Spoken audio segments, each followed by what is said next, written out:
Ձեր մանկությունից ինչ հիշողություններ ունեք։ Շատ դառ։ Ինչու սովորաբար մանկատան սաները Որտեղ որ ասում են, որ ծնող չկա, այնտեղ ինչ հիշողություն պետքա լինի։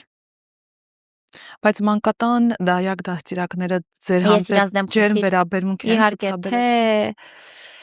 Զատիկում, Մանուշակ խմբում եղել է Լուսինե քուրը, Վեներա քուրը, բոլորը շատ լավն են եղել։ Խավարի մանկատանը Նիկողոսյանի խմբում եղել է Կարինեն, շատ լավը։ Երբ որ փոքր է եղել եւ բախշություն էր եղել եմ Հայ օգնության ֆոնդում, այն ժամանակ Արմեն Լիսիկյանն էր տնօրենը, իսկ Միրա Հակոբյան Անտոնյանը, որ հիմա տնօրեն է, մեր սոցիոլոգն էր, շատ ջերմ, շատ մարդկային որակներով, ընկեր Նարինեն, բոլորը։ Ես բոլորից շնորհակալ եմ, որովհետև այն քաղցրությունը, որ կան երեխաներ չեն տեսնում, դաստիարակների մեջ են փնտրում։ Բայց Իմ փաստորեն մայրն էլ է մայրական եղել իմ մանկավարժը, ում որ մայր եմ ասում, մայրը Սուրբանա,